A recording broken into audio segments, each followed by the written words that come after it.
Ordinary Public Ancestry for the Creation of the New Cardinals, Homily of Pope Francis, December the 7th, 2024. Let us reflect a bit on the Gospel account. Jesus goes up to Jerusalem, yet he is not an ascent to worldly glory, but to the glory of God, which entails his descent into the abyss of death. In the holy city, he will die on the cross to restore us to life. James and John, on the other hand, imagine a different destiny for their master, and so they ask him for 2 places of honor. Grant us to sit, one at your right hand and one at your left in your glory. Mark chapter 10, verse 37. The Gospel highlights this dramatic contrast. Jesus is taking a difficult uphill path that will lead him to Calvary, while the disciples are thinking of the smooth downhill path of the triumphant Messiah. We should not be scandalized by this, but note with humility that to say together with Manzoni, such is the inconsistency of the human heart. This is how it is done. The same thing can happen with us. Our hearts can go astray, allowing us to be dazzled by the allure of prestige, the seduction of power, by an overly human zeal for the Lord. That is why we need to look within, to stand before God in humility and before ourselves in sincerity and ask, where is my heart going? Where is my heart going today? Where is it directed? Have I perhaps taken the wrong road? As Saint Augustine warns us, why follow empty paths that only lead you astray? Return to the Lord, he is waiting. Yet first return to your own heart, for there is found God's image. Christ dwells in the inner man, and in the inner man you are renewed in the image of God.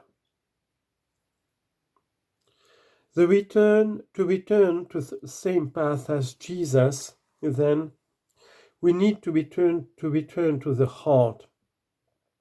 Today, in a particular way, I would like to say to you, dear brothers who are being made cardinals, make every effort to walk in the path of Jesus. What does this mean? To walk in the path of Jesus means, above all, to return to him and to put him back at the center of everything.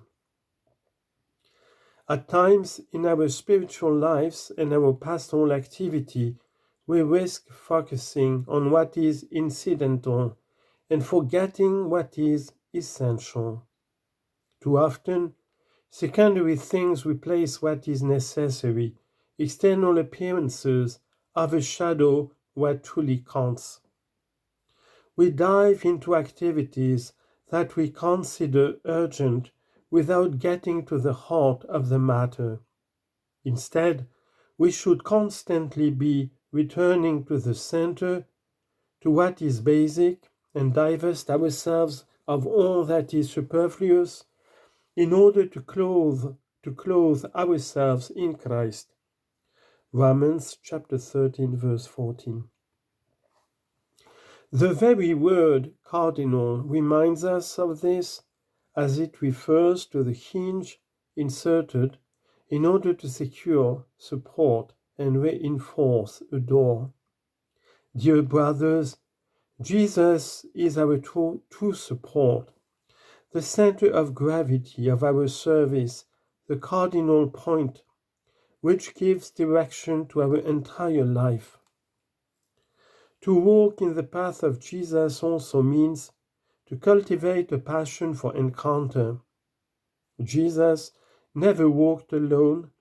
His relationship with the Father did not isolate him from the situations and sufferings that he encountered in this world. On the contrary, he came precisely to heal our wounded humanity, to lighten the burdens of our hearts, to cleanse the stain of sin, and to shatter the bonds of enslavement. On his path, the Lord encountered the faces of those who were suffering and those who had lost hope. He raised up the fallen and healed the sick. The path that Jesus followed was full of different faces and stories.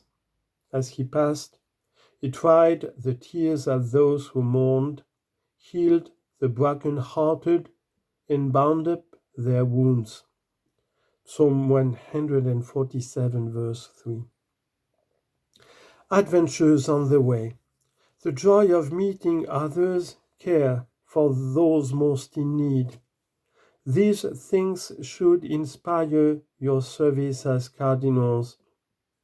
Adventures on the way, the joy of meeting others, care for those most in need. Don Primo Mazzolari, a great figure among the Italian clergy, once said, "The Church began by walking, the Church continues by walking. There is no need to knock at her door or to await to be admitted. Walk and you will find her. Walk and she will be there at your side. Keep walking and you will be in the Church." Let us not forget that staying still ruins the heart just as stagnant water is the first to be contaminated. To walk in the path of Jesus means, in the end, to be builders of communion and unity. Among the disciples, the worm of competition was destroying unity, while the path that Jesus walked was leading him to Calvary. On the cross, he fulfilled the mission entrusted to him, that none be lost. John 6, verse 39. That the dividing wall of hostility, Ephesians chapter 2, verse 14, be finally broken down, and that all might see themselves as children of the same Father, and as brothers and sisters of one another. For this reason, the Lord is looking to you, who come from different backgrounds and cultures, and represent the Catholicity of the Church. He is calling you to be witnesses of fraternity, artisans of communion, and builders of unity. This is our mission.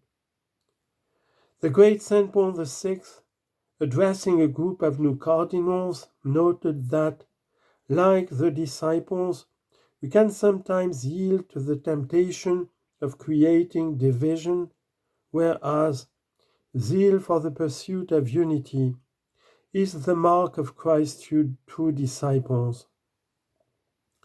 The saintly Pope then added, "It is our desire that everyone feel at home in the ecclesial family, that there will be no exclusion or isolation, which proves so harmful to our unity in charity, or efforts to make some prevail to the detriment of others.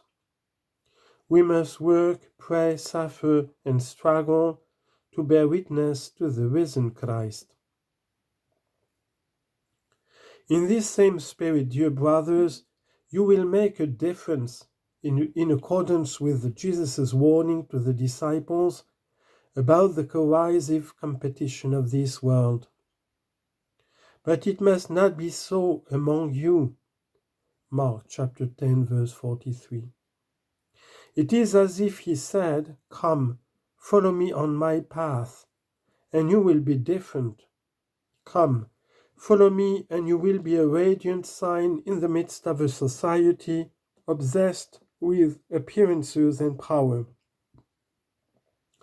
Once again he tells us, but it must not be so among you. Love one another with fraternal love, and be servants to one another, servants of the gospel. Dear brothers, let us walk in the way of Jesus together.